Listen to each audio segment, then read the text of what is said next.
Hi everyone, once again welcome back to Preventive Health Solutions. I am KP Singh, Nutrition Advisor on Integrated Dietetics. दोस्तों आइए आज हम बात करते हैं नमक यानी कि साल्ट हमारे हाइपरटेंशन में क्या इफेक्ट डालता है, क्या प्रभाव डालता है। तो दोस्तों जैसा कि नॉर्मली कहा जाता है कि अगर आपको हाइपरटेंशन है, बीपी ज़्यादा है तो नमक कम खाइए।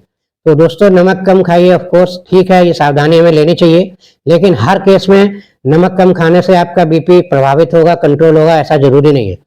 क्योंकि नॉर्मली देखा गया है कि नमक से या नमक में मेन इंग्रेडिएंट इसका होता है सोडियम। सोडियम के कारण ही बीपी अफेक्टेड होता है।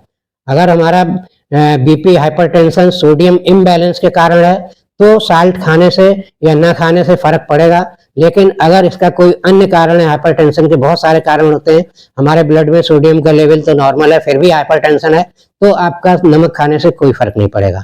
और वैसे भी अगर आपका हाइपरटेंशन नमक सेंसिटिव है, सोडियम सेंसिटिव है, तो भी 10 से 15% से ज़्यादा प्रभाव नहीं पड़ता है नमक कंट्रोल करने से। तो दोस्तों इस तरह देखा जाए तो हमें ये ध्यान देना होगा कि नमक हमें कब खाना चाहिए, कब नहीं खाना चाहिए हाइपरटेंशन में, तो कब इसे हम कंट्रोल करें। तो पहले आप हाइपरटेंशन का कारण जानने की कोशिश करिए, क्योंकि एक मैं प्रैक्टिकल एक्सपीरियंस बता रहा हूँ। एक क्लोज रिलेटिव है, ज़्यादा एज नहीं है, उनको हाइपरटेंशन था और उन्होंने नमक भी कम कर दिया काफ़ी, और उन्हें जो मतलब प्राइमरी स्टेज में टैबलेट देते हैं, कोई वैसी दवा नहीं दी जाती हाइपरटेंशन में। प्राइमरी स्टेज में उन्होंने पोटेशियम की टैबलेट खानी शुरू की, डॉक्टर ने लिखी थी।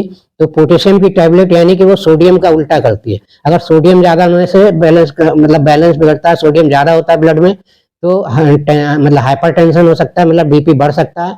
और अगर पोटेशियम ज़्यादा होता है तो पोटेशियम इसको बैलेंस करता है, बीपी को कम करता है। तो ये सोचकर पोटेशियम की दवा शुरू में दी जाती है, लेकिन उससे उनके ब्लड प्रेशर पर 3-4 महीने तक कोई भी फर्क नहीं पड़ा। उसके बाद पोटेशियम के डोज भी बढ़ाए गए, फिर भी फर्क नहीं पड़ा। तो फिर मैंने उनको सजेस्ट किया कि आप जो है अभी दवा बंद करके आप थोड़ा सा ट्राई करिए, अपनी लाइफ स्टाइल चेंज कीजिए। तो उन्होंने आगे चल के कोई और दवा चेंज होती उससे पहले ही अपनी लाइफ स्टाइल चेंज की, और इसमें वॉकिंग वगैरह इन्वॉल्व की, फिजिकल एक्सरसाइज इन्वॉल्व की, और थोड़ा डाइटरी हैबिट्स चेंज की। इससे उनका बीपी 2-3 महीने में बिल्कुल नॉर्मल हो गया, और आज कई साल हो गए बीपी दोबारा हुआ ही नहीं है। जबकि कहा जाता है, मिथ है, डॉक्टर का भी ये मिथ है कि एक बार बीपी हो गया तो दोबारा कम नहीं होगा बिना दवा के। तो ऐसा नहीं है दोस्तों। तो इस तरह से दोस्तों देखा जाए तो मार्केट में भी आजकल लो सोडियम साल्ट के नाम से भी साल्ट बिकते हैं।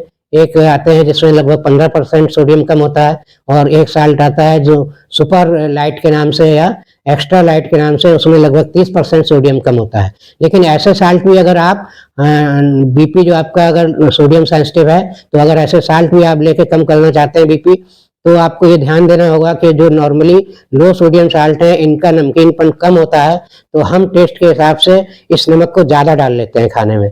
तो ज़्यादा जब डाल लेते हैं तो इससे कोई फर्क नहीं पड़ता, चाहे आप नॉर्मल साल्ट लीजिए या लो सोडियम साल्ट लीजिए, ये भी आपको उतना ही नुकसान करेगा। तो लो सोडियम साल्ट लेते समय ये ध्यान दें कि अपने टेस्ट पर ना जाएं। टेस्ट भले ही नमकीन कम लगे, लेकिन जो लो सोडियम साल्ट है वो भी कम क्वांटिटी में ही लें। अपने टेस्ट के हिसाब से उसकी क्वांटिटी न बढ़ाएं, तभी आप इसका फ़ायदा उठा पाएंगे। तो दोस्तों आशा है ये इन्फॉर्मेशन आपको अच्छी लगी होगी। अच्छी लगी है तो मेरा वीडियो लाइक और शेयर करिए, और चैनल सब्सक्राइब नहीं किया है तो चैनल सब्सक्राइब कर लीजिए। इसी के साथ दोस्तों thank you very much, see you in next video.